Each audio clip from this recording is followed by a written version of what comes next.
జనసేన అధినేత AP deputy CM Pawan Kalyan గారు కాకినాడలో ప్రెస్ మీట్లో మాట్లాడినటువంటి సందర్భం మనందరం కూడా చూసింది. అయితే దీంట్లో ఆయన చేసినటువంటి కొన్ని వ్యాఖ్యల గురించి ఈరోజు మనతో విశ్లేషించడానికి ప్రముఖ రాజకీయ విశ్లేషకులు పురుషోత్తం రెడ్డి గారు మనతో ఉన్నారు. ఆయనతో మాట్లాడదాం. నమస్తే పురుషోత్తం రెడ్డి గారు. నమస్తే చరణ్ గారు.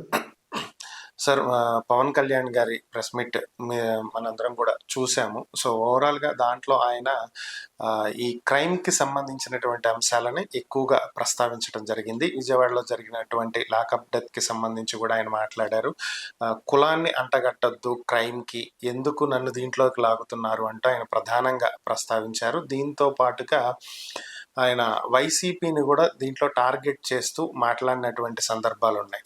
ఒక డ్రైవర్ని హత్య చేసి ఇంటికి డోర్ డెలివరీ చేసిన వాళ్ళని పరామర్శించడానికి బాగా చేసావని చెప్పి మాట్లాడటానికి నేను వెళ్ళను కలవను అంటూ ఆయన చేసినటువంటి వ్యాఖ్యలు. సో వీటన్నింటి మీద మీ అభిప్రాయం ఏంటి? పవన్ కళ్యాణ్ గారు చెప్పినటువంటి క్రైమ్కి సంబంధించి కానీ నేరస్తులను ప్రోత్సహించకూడదు, లేదా ఘటనలు జరిగినప్పుడు కులాన్ని ఆపాదించకూడదు, లేదా కులం కోణం కాకుండా సబ్జెక్టుగా చూడాలి, ఇవైతే మాట్లాడు ఇది సార్వజనీనంగా కరెక్ట్, ఎవరికేం అభ్యంతరం లేదు.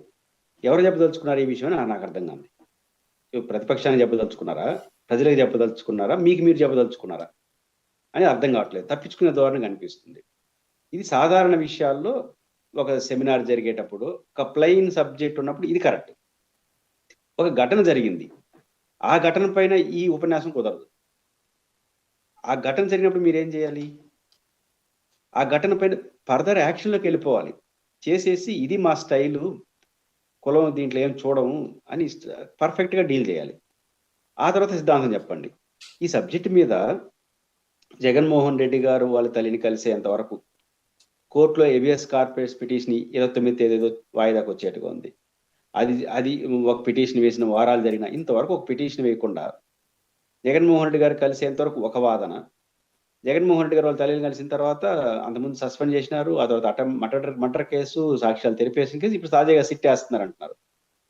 ఇదేదో ముందే వేసి ఉండొచ్చుగా, ఎందుకు వేస్తున్నారు? అటు ఒత్తిడి వస్తే వేసేస్తారా?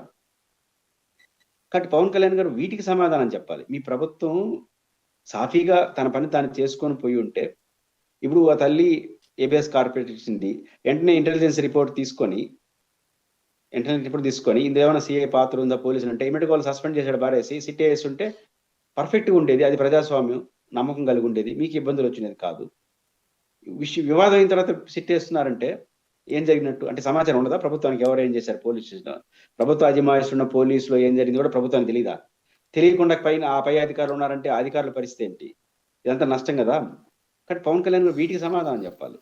ఒక ఇష్యూ వచ్చినప్పుడు ఆ ఇష్యూ చుట్టూ జరిగే ప్రశ్నలకు సమాధానం చెప్పేసి జనరల్ గా మాట్లాడచ్చు, లేదా ఒక సెమినార్లోనూ ఒక ధార్మిక ఉపన్యాసం చూడు ఇయ్యొచ్చు. కులాలు ఆపాదించద్దండి. దీంట్లో మనకు పిహెచ్డి ఉంది, మనం నోబెల్ ప్రైజ్ గ్రహీతలు తీసుకోవచ్చు. Nobel personality. మనం కులాన్ని దేనికి ఆపాదించలేదు. మీరు జగన్మోహన్ రెడ్డి గారు రాష్ట్రంలో 4 ప్రాంతాలకి 4 ఇన్ఛార్జీలు పెట్టారు. ఆయన ఏం పెట్టాడు? మనతో ఎవరు పొందటించున్నారు, లీడర్ అంతా పెట్టేసినాడు. దాంట్లో టెక్నికల్గా 4 రెడ్లు ఉన్నారు కాబట్టి రెడ్లకు రాయించేసినారు. చెప్పలేదా మనం? 2 డాక్టర్ సుధాకర్ గారు మరణించారు, దాన్ని ఏమని ట్రీట్ చేసినాం? డాక్టర్ సుధాకర్ గారు అని అన్నామా? దళిత డాక్టర్ అన్నామా? ఆ డోర్ డెలివరీ రిలేటెడ్ ఇష్యూలో మనం డోర్ డెలివరీ ఆడి వరకు బాగానే మాట్లాడినారు. మరి దాంట్ కేసులో దళిత డ్రైవరు అని పదం ఎవరు వాడారు? దళిత డ్రైవర్ సంథింగ్ ఎవరు వాడారు? ఎక్కడ కులాన్ని ఆపాదించింది జగన్మోహన్ రెడ్డి గారి పిల్లలు? మీరు ఎక్కడ చెప్పండి? ప్రతి చోట ఆపాదించారు. జగన్మోహన్ రెడ్డి గారి కులాన్ని ఆపాదించారు. మనం కుల రాజకీయాలు చేయలేదా? రోజు చేస్తాం అనేది పని ఏంది? పలానా పార్టీతో పొత్తు పెట్టుకుంటే ఆ కులం ఓట్లు వస్తాయి, పలానా వ్యక్తికి సీట్ ఇస్తే ఆ కులం ఓట్లు వస్తాయి, వేదిక మీద ప్రతి కులానికి సంబంధించిన వ్యక్తి ఉండాలి. ఈ చర్చ ఎవరు పెట్టేది? ప్రతిరోజు రాజకీయ అవసరాల కోసం కులాన్ని రాజకీయ పార్టీలనే అవి చేస్తున్నాయి, నేనేం కాదన్ను, ఎక్కువ తక్కువ. బట్ ఆ పని రోజు మనం కూడా చేస్తా మళ్ళీ మనం మన కుల రాజకీయాల్లో నేను ఒప్పుకోనంటే కుదరదు కదా. 2 మీరు వ్యాఖ్యలు చేయలేదా? మీకు ఎట్ట రాష్ట్ర భావం లేదు కానీ కుల భావన ఓట్లు వేయండి అని చెప్పి అడగలేదా? నాకు ఓటు ఈ కులాల్లో ఓటేసిన అడగలేదా? ఇవన్నీ మీరు చేశారు. కానీ మనం పెద్దన్న పాత్ర పోషించాలి. పెద్దన్న పాత్ర ఏంటి? రాజకీయాల్లో లీడ్ చేయాలి, మనం ఎక్కువ మంది ఉన్నాం కదా అని ఉపన్యాసం చెప్పింది మనమే కదా. కాబట్టి మనం మనకు ఓట్లు రావాల్సి వచ్చినప్పుడు అందుకు అనుగుణంగా మాట్లాడేసి, ఇప్పుడు వద్దు అంటే అది కుదరదు. ఇది మొదటి అంశం. కుల రాజకీయాలు చేయమని కాదు. కులం వస్తుంది ముందుకి. రాజకీయం ఉంది. ఇప్పుడు మీరు వైసీపీ గవర్నమెంట్‌లో ఉన్నప్పుడు ప్రతిదాన్ని కులం కోణంతో చూసినారు. ఇప్పుడు వాళ్ళు కులం కోణంతో చూస్తున్నారు. అది టెక్నికల్‌గా కాపు కావడం తప్ప అన్యాయం గదా! ఆ చనిపోయిన తీరు, చంపేసిన తీరు, పోలీసులు వ్యవహరించిన తీరు, ప్రభుత్వం రియాక్షన్ ఇవన్నీ చూసినప్పుడు చాలా దుర్మార్గంగా జరిగింది. భయపెట్టేట్టుగా జరిగింది. వాళ్ళు అదనంగా మాట్లాడింది ఆయన కాపు అని మాట్లాడారు అంతే. మిగతాదంతా జరిగిందంతా నిజం గదా! కాబట్టి ఆ కేసులో కాపు అనే పదం వస్తుంది. మిమ్మల్ని టార్గెట్ చేస్తూ కూడా వస్తుంది. వదలరు గదా! మిమ్మల్ని ఎందుకు టార్గెట్ చేయరు? చేస్తారు. ఖచ్చితంగా చేస్తారు. ఎందుకు చేస్తారంటే రాజకీయ నాయకుడు. మీరు గతంలో చేయలేదా? ఇప్పుడు మేము పలానా డ్రైవర్ హత్యకి సంబంధించి పరామర్శకు వెళ్ళను అనేది రాజకీయ విమర్శ కదా! అది ఎందుకొచ్చింది ఇప్పుడు ఈ టాపిక్‌లో? వచ్చింది కదా! కాబట్టి మీరు మీరు ఇప్పుడు వాళ్ళు రివర్స్ ఆల్సింది. అవును నేను వాళ్ళ దగ్గర పోయినాను ఇప్పుడుతో పాటు ఆ తల్లి దగ్గర పోయినా నువ్వు ఎవడి దగ్గర పోతున్నావు అని అడగడా? ఖచ్చితంగా రాజకీయాల్లో మీరు ఒక మాట వాళ్ళు ఒక మాట అంటారు. నేను మాత్రం అందరిని అంటాను. నన్ను మాత్రం ఎవరు అనొద్దంటే అది కుదరదు. క్రిమినల్ రాజకీయాల్లోకి రానివ్వం. ఎవరు రమ్మించమన్నారు? క్రిమినల్ రాజకీయాల్లోకి రాకుండా ఉండాలంటే మీ చేతిలో లేదు.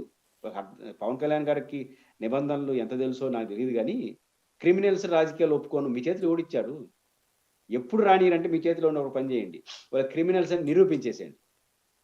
కేసుల్లో ఉంటారు కదా! ఫాస్ట్ ట్రాక్ కోర్టులు పెట్టేసి సమ్ ఎక్స్, వై, జెడ్ ఒక 2 ఏళ్ళు శిక్ష ఏసేసారనుకోండి. శిక్ష అనుభవించారనుకోండి. వెంటనే వాళ్ళు పోటీ చేయడానికి అర్హత ఉండదు.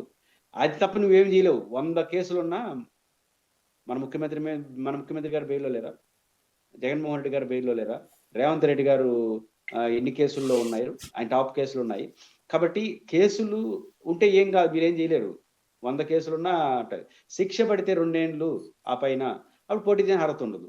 శిక్ష ఏసేయండి. ఆ పని చేయకుండా నేను ఒప్పుకోను. మీరు ఒప్పుకోనంటే మీ పార్టీలో ఒప్పుకోకపోవచ్చు. నిలబడేవాళ్ళు నిలబడతారు. మళ్ళీ ఏం జేస్తారు? కాబట్టి ఏమి సాధ్యమో అది చెప్పరు. ఏది అసాధ్యమో, ఏది ఉపరితల విన్యాసాలంటారు గదా! ఆ రకంగా చేసుకుంటూ ఉంటే లాభమే ఉంది. కాబట్టి మీరు చెప్పే విషయాలు కరెక్ట్ కావచ్చు. ప్రాక్టికాలిటీ మీరు చేసి చూపిచ్చాలి. కాబట్టి పవన్ కళ్యాణ్ గారు అది కొంచెం ఫ్రస్ట్రేషన్‌కి గురవుతున్నారని అనిపిస్తుంది చరణ్ గారు నాకు. ఓకే. ముఖ్యంగా వైఎస్ఆర్ కాంగ్రెస్ పార్టీ కాపులందరూ సమావేశం కావడం. ఆయన కొంచెం ఒత్తిడి బాగా లోనవుతున్నాడు. ఎంత ఒత్తిడికి లోనవుతున్నాడంటే, ఇప్పుడు చరణ్ గారు బేసిక్‌గా మీరైనా, నేనైనా సమాజంలో చూస్తున్నాం. కులం అనేది ఒక ముఖ్యమైన పాత్ర పోషిస్తుంది. ఇప్పుడు రెడ్లు జగన్ గారు మావోడు అనుకుంటారు. ఈ మిగతా వాళ్ళు ఏయలేదంటే మిగతా అందరూ ఏస్తేనే ఆయన ముఖ్యమంత్రి అయినాడు గతంలో. చంద్రబాబు నాయుడు గారు నాయుళ్ళు మావోళ్ళు అనుకుంటారు. మిమ్మల్ని కాపులు మావోళ్ళు అనుకుంటారు. ఇది చాలా సాధారణ విషయం. వాళ్ళిద్దరూ మమ్మల్ని అనుకోవద్దని చంద్రబాబు గారు, జగన్ గారు మమ్మల్ని అనుకోమని చెప్పలేదు. మమ్మల్ని అనుకోవద్దని చెప్పలేదు. కానీ అనుకుంటుంది ఆ కులం మావోడు అనేసి అనుకుంటుంది. అటు అనుకోవద్దని మీరు మాట్లాడుతా ఉంటే, ఇప్పుడు ఆ అభిప్రాయాలు కలిగినోళ్ళు మీకెందుకు ఓటేయాలి? మావోడు ముఖ్యమంత్రి అయితే బాగుంటుందని కొంతమంది అనుకుంటారు కులపరంగా. మరి ఎయ్యరు మీకు. నా పరిపాలన చూసేవేండి, నా కులాన్ని చూసి ఓటేయద్దని రేపు నుంచి చెప్పండి ఎవడు వద్దన్నారు. ఇప్పుడు ఏమవుతోంది? పవన్ కళ్యాణ్ గారు కాపు సామాజిక వర్గం మావాడు ముఖ్యమంత్రి అవుతాడనే ఫీలింగ్ వచ్చిన మాట నిజం. ఓట్లేసిన మాట నిజం. దాన్నెవరు కాదనలేరు. ఇప్పుడు వాళ్ళందరూ ఏమి లేదు పవన్ కళ్యాణ్ నన్ను కాపు అనుకోవద్దండి, నా కాపు పేరుతో రావద్దన్నప్పుడు వాళ్ళకేం ఫీలింగ్స్ వస్తుందంటే, ఎక్కడ ఎక్కువ కాపులు లీడర్లుంటే అడిగి పోతారు. ఇప్పుడు వైసీపీ సమావేశం పెట్టిన తర్వాత ఇంతమంది కాపులున్నారా వైసీపీ లీడర్లు, మహామహులు అని ఇప్పుడు అర్థమవుతోంది. కాపు సాధారణ ప్రజలు ఒక బొత్స సత్యనారాయణ, ఒక అంబటి రాంబాబు, ఒక పేర్ని నాని చూస్తుంటే మామూలు వీళ్ళందరూ మంత్రులయ్యేవాళ్ళే రేపు. దీనిలో ఒకరు ఉప ముఖ్యమంత్రి కూడా అవుతారు. ఇప్పుడు పవన్ కళ్యాణ్ గారికి కాపు కులం పేరుతో ఓటేస్తే ఆయన ఒకటే ఉప ముఖ్యమంత్రి అవుతాడు. అది 15 ఏళ్ళు గెలిస్తే. ఇంక ఈ నెక్స్ట్ ఊర్రు అంటే ఎవరు? నేను మనోహర్ గారితోనే ఉంటానన్నాడు. ఆయన కాదు. అదే జగన్ గారు ముఖ్యమంత్రి అయినాడనుకోండి, అధికారంకి వచ్చారనుకోండి, కాపుల్లో ఎవరో ఒకరు అప్పుడే ఆలోచించాడు వంగా గీతాన్ని ఉప ముఖ్యమంత్రిని చేస్తానని బహిరంగంగా ప్రకటించారు కదా! కాపు ఉప ముఖ్యమంత్రి కావడం కన్ఫర్మ్. ఇంకా అంబటి రాంబాబు గారు, పేర్ని నాని గారు, బొత్స వీళ్ళందరూ మంత్రులు కూడా అవుతారేమో. వీళ్ళందరూ మంత్రులైనోళ్ళు కదా! ఒకటి అరడజను మంది మంత్రులు కనిపిస్తున్నారు. ఒకరు ఉప ముఖ్యమంత్రి కనిపిస్తున్నారు. ఇంక పవన్ కళ్యాణ్ గారికి అదనంగా కులం పేరుతో ఎందుకేయాలి అని భావన రాదా? మీ ఫీలింగ్స్ ప్రకారం. కాబట్టి ఇట్లాంటివి వస్తున్నాయి. కొంత ఒత్తిడి వస్తుంది. దాన్ని నేరుగా చెప్పలేరు. కాబట్టి ఒక ఒత్తిడి వస్తుంది. ఇప్పుడు దీంట్లో నేనేమంటానంటే చనిపోయిన అతను విషయంలో కులం పేరుతో మీరెళ్ళొద్దండి. బాధ్యతాయుత పేరుతో ఎళ్ళండి. చంపేసిన తీరు చాలా ప్రమాదకరం గదా! సుగాలి యెస్. ప్రీతి విషయంలో ఇట్లాగే ఎగ్జాక్ట్‌లీ. జరిగింది. మరి ఆడికెళ్లారు గదా! ఆయనతో మాట్లాడి ఎళ్లి పరామర్శించండి. లేదు అతను రౌడీ ఎలిమెంట్ అతను చేయడం తప్పని చెప్తారా చెప్పండి. స్టాండ్ అయితే చెప్పాలి. ప్రపంచమంతా ఆలోచించే విషయాలపై మీరు స్టాండ్ జెప్పాలి. ఎవరు యెస్. అడగల మిమ్మల్ని కాక్రోచ్ ఢిల్లీలో పోయి ధర్నా జేసి. ఢిల్లీలో పోయి యాక్టివిటీ జేసి. కాక్రోచ్ గురించి ఎవరు అడిగారు మిమ్మల్ని? అడగని దాని విషయం మీద ప్రపంచం అంతా మాట్లాడుతున్నారు గదా! అడిగే విషయాలు ఈ రాష్ట్రంలో ఆ అబ్బాయి లాకప్ డెత్కి సంబంధించిన ఆరోపణలపైన స్పందించని హృదయం లేదు. మీరు స్పష్టత ఇవ్వండి. నన్ను ఎందుకు అడుగుతారు, నన్ను ఎందుకు అడుగుతా అంటే మీరు ఉప ముఖ్యమంత్రి. చనిపోయినానని మీ అభిమానం అంటున్నారు. కాబట్టి ఖచ్చితంగా రాజకీయం జరుగుతుంది. కానీ పవన్ కళ్యాణ్ ఒత్తిడి గారితో కొన్ని ఏదేదో మాట్లాడుతున్నారు. అది ఆయనకే నష్టం. ఓకే. సరే, అయితే మరొక వ్యాఖ్యలు గూడా ఆయన చేయటం జరిగింది. ఏంటి అంటే, నెక్స్ట్ 29లో మేము అధికారంలోకి వస్తానో లేదో తెలీదు కానీ, వైసీపీ అధికారంలోకి వచ్చినా సరే వాళ్ళ తాట తీస్తాను అని జెప్పి ఆయన చెప్పడం జరిగింది. దీంతో పాటుగా రేపటి నుంచి వైసీపీ గూండాలకి, రౌడీలకి చెక్ పెడతాను, వాళ్ళ తాట తీసి చూపిస్తాను అని జెప్పి చెప్పారు. దీంతో పాటుగా గడిచినటువంటి 5 ఏళ్లలో 19, 24 మధ్యలో సుగాలి ప్రీతికి సంబంధించినటువంటి ఎవిడెన్స్ మొత్తం డెస్ట్రాయ్ చేశారు. వివేకానంద రెడ్డి గారి హత్యకు సంబంధించిన ఎవిడెన్స్ మొత్తం డెస్ట్రాయ్ చేశారు. కోర్టులకు ఎవిడెన్స్లు కావాలి, సో అవి మేము ఇవ్వలేక న్యాయం చేయలేకపోయాము అనేది ఆయన చెప్పుకొచ్చినటువంటి అంశాలు. మరి వీటి మీద మనం ఎలా చూడాలి అసలు? ఇప్పుడు ఆయన పరోక్షంగా ఈ కేసులు ఇంకేం కావని చెప్పేస్తున్నాడు. ఇప్పుడు Sugali PC case, Vivekananda Reddy case ఇంకేం కాదని జడ్జిమెంట్ ఇచ్చేస్తున్నాడు. నాకు అర్థమైంది అది. దాని ద్వారా ఏం సాధిస్తారో నాకు తెలియదు. సాక్ష్యాధారాలు లేవని ఎవరు చెప్పాలి? కోర్టు చెప్పాలి, సిబిఐ చెప్పాలి. మనం చెప్తే మీరేమైనా విచారణలో జోక్యం చేసుకుంటారా? మీ పరిధి అది కాదు కదా. హోంమంత్రి కూడా కాదు కనీసం ఆ సమావేశానికి అధ్యక్షత వహించేదని, కేసులు విచారణ సమావేశానికి. ఒకటి, సుగాలి ప్రీతి ఇష్యూ ఎప్పుడు జరిగిందండి? జగన్మోహన్ రెడ్డి గారి పీరియడ్లో జరగల, తెలుగుదేశం పీరియడ్లో జరిగింది. 18 అంతేగా. డెస్ట్రా అప్పుడు కావాలి, ఇప్పుడు ఎందుకు అవుతుంది? నెంబర్ 1. వివేకానంద రెడ్డి గారి కేసు కూడా ఎప్పుడు జరిగింది? 19 తెలుగుదేశం పార్టీ అధికారంలో సిట్టు కూడా వేశారు, అది కొంత విచారణ కూడా జరిగింది. కాబట్టి డెస్ట్రా అని అంటుంది, కారణం ఎవరు అనట్లేదు. నేనేమో అప్పుడు తెలుగుదేశం పీరియడ్లో జరిగింది కాబట్టి సుగాలి ప్రీతి మరణానికి, వివేకానంద రెడ్డి హత్యకు తెలుగుదేశానికి నేను ఆపాదించదలుచుకోలేదు. పాయింట్ ఏంటంటే మీరు సాక్ష్యాలు డెస్ట్రాయ్ గురించి మాట్లాడుతున్నారు. సాక్ష్యాలు అప్పుడు ఆ ఇష్యూ జరిగిన వారానికో 10 రోజులు 2 నెలలకో జరుగుతుంది, సంవత్సరాల తర్వాత జరగదు. కాబట్టి వివేకానంద రెడ్డి గారి మర్డర్ జరిగిన తర్వాత 2 నెలలకో 3 నెలలకో ఎలక్షన్ జరిగింది. మీ పరిపాలనలో ఉన్నది అప్పుడు రాష్ట్రం. కాబట్టి డెస్ట్రాయ్ జరుగుంటే, జరిగలేదు నాకు తెలియదు, డెస్ట్రాయ్ ఆయన అంటున్నాడు, జరుగుంటే మీ పీరియడ్లో జరుగుండాలి. కాబట్టి ఎప్పుడు జరుగుతుందో కూడా తెలియకుండా, ఎప్పుడు హత్య జరిగింది కూడా తెలియకుండా జనరలైజ్ చేసి మాట్లాడితే ఎట్లా? కాబట్టి రెండోది, ఎవరు చెప్పలేదు మీకు? వాటిలో సాక్ష్యాధారాలు లేవని ఇన్స్టిట్యూషన్స్ చెప్పినాయా? వివేకానంద రెడ్డి కేసులో విచారణ సంస్థ సిబిఐ సుప్రీంకోర్టుకి వరకు చెప్పిన మాట ఏంటంటే, మేము చేయాల్సిన విచారణ పూర్తి చేసినామని చెప్పింది తప్ప మాకు సాక్ష్యాధారాలు దొరకలేదని చెప్పాలి. మేము విచారించాల్సిన, ఇంకా ఏదైనా విచారించమంటే విచారిస్తా ఉన్నారు. కానీ ఆ విచారణ సమస్యలు చెప్పాల్సింది మీరే చెప్పేస్తున్నారంటే మీకు దాంట్లో ఏమీ లేదని మీరు అనుకుంటున్నారా అనేది మొదటి అంశం. రెండో అంశం, ఈ తాట పవన్ కళ్యాణ్ గారు జీవితకాలం తీస్తూనే ఉంటాడు. ఆ తాట తీయడం అనుకో ఆయనకి ఏమో సరదానో తెలియదు, కానీ ఏదో తీస్తే కదా, నోటి మాట కాబట్టి ఏదో మాట్లాడుకుంటా ఉంటారు అనుకుంటారు. కాబట్టి జగన్మోహన్ రెడ్డి గారు రేపు అధికారంలోకి వచ్చినా కూడా తాట తీస్తూ ఉంటారు. మరి ఇప్పుడు తీయండి, 3 ఏళ్ళుగా 2 ఏళ్ళు అయిపోయింది, ఎంతమంది తాట తీసినారు? రాజకీయాల్లో తాట తీయడం అంటే కేసు. కనీసం జగన్మోహన్ రెడ్డి గారికి నోటీసు కూడా ఇలా, ఏది లిక్కర్ కేసులో. వాళ్ళేమో ఇప్పుడు అరెస్టులు చేస్తున్నారు. రాంబాబు గారు మాటలు చెప్పాలంటే ముందే చెప్పేస్తే ప్యాంటు షర్ట్ రెడీగా పెట్టుకుంటా 4 బట్టలు జతలో వచ్చేస్తానంటున్నాడు. ఎక్కడికి? జైలుకి. ఏదో తీర్థయాత్రలు పోయినట్టుగా తయారైంది. మీరు చేసే హెచ్చరికలతో వైఎస్ఆర్ కాంగ్రెస్ పార్టీ వాళ్ళు తీర్థయాత్రలకు పోయినట్టు వచ్చేస్తాం పోతాం అనే పరిస్థితికి వచ్చినారు. కానీ ఇట్లా బెదిరింపులు అవన్నీ సాధ్యం కాదు. కాబట్టి తాడ తీయడం అన్నీ వద్దు. విచారణ ఇప్పుడు తాడ తీయాల్సింది ఈ కేసుల్లో, వివేకానంద రెడ్డి గారి కేసులో అది తీయండి, ఇవ్వడొద్దు అన్నాడు. దానిలో ఏమో చేతులు ఎత్తేస్తుంది. మీరు తాడ తీయాల్సిన చోట ఏమో చేతులు ఎత్తేస్తుంది. తీయండి. మీరు పెద్ద ఎవిడెన్స్ చెప్పారుగా, 33,000 మంది మహిళలు అపహరణకు గురైనారు. ఆ అపహరణకు గురైంది వాలంటీర్ల ద్వారా వైసీపీ వాళ్ళు చేశారు కదా, మీ చేతిలో పక్కాగా కేసు ఉంది. ఆ ఇంటెలిజెన్స్ వాళ్ళు ఢిల్లీ వాళ్ళు చెప్పారని చెప్పారు. అది కూడా చెప్పారు, ఢిల్లీ ఇంటెలిజెన్స్ వాళ్ళు చెప్పారన్నారు. మరి ఇప్పుడు నీకు చెప్పిన ఢిల్లీ ఇంటెలిజెన్స్ పైపు గవర్నమెంట్ ఆఫ్ ఇండియా మీ భాగస్వామ్యమే కదా. ఆ ఇంటెలిజెన్స్ దగ్గర కూర్చోండి, మీకు చెప్పినారు కదా సోలో, ఆయన ద్వారా కూర్చోండి, ఇక్కడ విచారణ హోంశాఖని అలర్ట్ చేయండి. ఆ 33,000 కేసులు ఒకరిని పట్టుకోండి, బతుకులో తాట తీయచ్చు ఒక్కొక్కరు. 33,000 కేసులు ఏమైంది తెలియదు. కానీ మీ దగ్గర తాట తీయడానికి అవకాశం ఉన్న వాటిలో జోక్యం చేసుకోకుండా, తీలేని చోట మేము తీస్తాం, పొడుస్తాం, లేస్తామంటే ఎవరు తాట తీస్తారు రాజకీయాల్లో? అదేమైనా అయ్యేపోయిందా? మహా అంటే ఓడిస్తారు, గెలిపిస్తారు, కేసుల్లో ఫిక్స్ చేసి శిక్షిస్తారు. అది తాట తీయడం అంటే. అవేమి చేయట్లా మనం. నోటి మాటలు వాడిని కొట్టేస్తాం, వీని కొట్టేస్తాం అంటే సభల్లో కొట్టించాను, మీరు కొట్టడం, వాళ్ళు తప్పట్లు కొట్టడానికి తప్ప దేనికి పనికొస్తుంది ఇట్లా మాట్లాడి.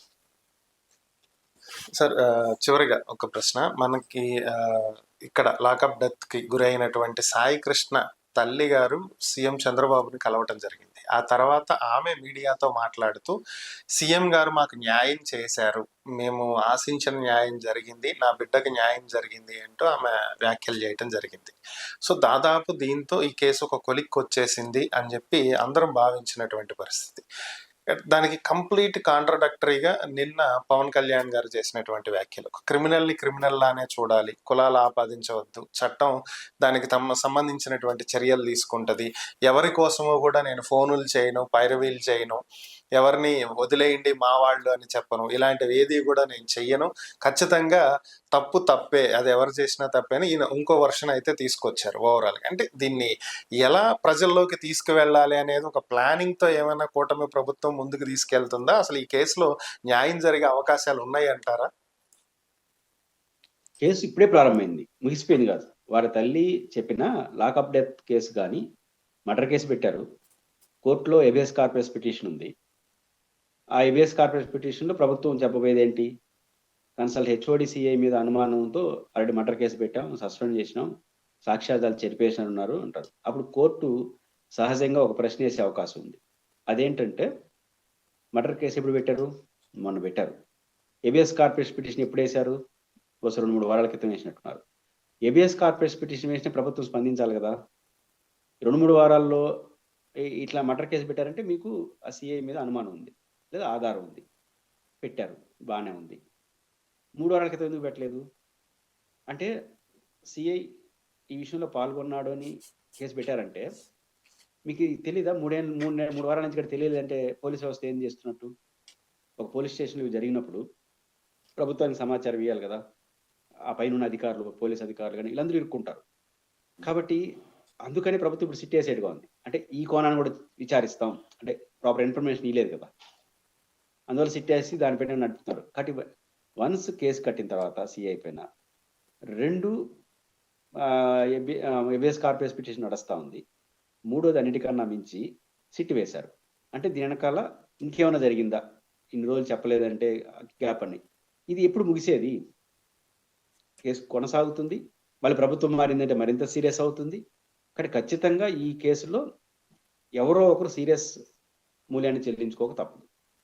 ఎవరు చెల్లించుకుంటారు అనేది విచారణ తేలుతుంది. కాబట్టి రెండోది, చివరిగా మీరు అడిగిన దాంట్లో వాళ్ళ తల్లి కలవడం, వాళ్ళ తల్లిదండ్రుల్ని ఈ దశలో చేసే ఏ వ్యాఖ్యలకైనా మనం సానుభూతి చెప్పడం, అవకాశం ఉంటే సాయం చేయడం తప్ప వాళ్ళంత ఒత్తిడిలో ఉంటారు. 2 రకాల ఒత్తిడి, ఒక పక్క పొలిటికల్ ఒత్తిళ్ళు, ఇంకోవైపు కొడుకు జరిపిన బాధ, కుటుంబం, అవన్నీ వాళ్ళకు ఉంటాయి. ఒక చిన్న ప్రాణాలే కదా. కాబట్టి ఇప్పుడు వారు చేసే వ్యాఖ్యలన్నింటినీ వేరే వేరే కోణం చూడలేం. కానీ జగన్మోహన్ రెడ్డి గారు వెళ్ళారు, మాట్లాడారు. వాళ్ళు జగన్మోహన్ రెడ్డి గారికి ఏం చెప్పారో వాళ్ళు బాగా చెప్పారు, ఈయన వాళ్ళకి ఏం చెప్పాడో ఆన్లైన్ చూసేసినారు. బయట వచ్చి మీడియాతో ఏం చెప్పారో చెప్పేసినాడు. చంద్రబాబు గారు వెళ్ళిన విషయం వీడియో రావట్లేదు. వాళ్ళు ఏం అడిగారు, మీరేం హామీ ఇచ్చినారు అనేది రావట్లేదు. వచ్చుంటే బాగుండేది. రెండోది, ప్రెస్ ద్వారా కూడా సమాజానికి ఒక మెసేజ్ ఇచ్చి ఉండాలి ఆయన. ఆ 2 జరగలేదు. కానీ రకరకాల ఊహలు వినిపిస్తాయి. కానీ ఇంకా వాళ్ళ తల్లి చేతిలో కేసు లేదు, వాళ్ళ ఇంకా వ్యవస్థల చేతిలోకి వెళ్ళిపోయింది. ఇప్పుడు ఆమె వచ్చి నా కొడుకు బతుకున్నాడని చెప్పలేదు కదా, చనిపోయిన ఆయన్ని. నా కొడుకు చనిపోవడానికి ఎవరు కారణం కాదని చెప్పలేదు కదా. కాబట్టి వారి తల్లి చేతిలో ఇంకా కేసు లేదు. కాకపోతే వాళ్ళ తల్లి మౌనంగా ఉండి మాట్లాడకపోతే ప్రభుత్వానికి అదనపు సమస్య ఉండదు. రోజు వచ్చి ఆమె మాట్లాడేందుకు నా కొడుకు ఏమైందని సమస్య వస్తుంది. ఆ ఒక్క చిన్న ఎసులుబాటు లభిస్తుంది తప్ప అదర్ దెన్ ఆమె చేతిలో ఈ కేసు లేదు. ఇంకా వ్యవస్థలు ఎంత ఎఫెక్ట్ నడుస్తాయి, దాని పనున్న ప్రభుత్వం ఎట్లా వ్యాక్ చేస్తున్న దాన్ని బట్టి ఈ కేసు యొక్క భవిష్యత్తు ఉంటుంది తప్ప మిగతా వాటితో ముడిపడి ఉండదు. Okay, thank you Purushottam Reddy గారు. ఈ అంశాల మీద మీ విశ్లేషణ అందించినందుకు ధన్యవాదాలు.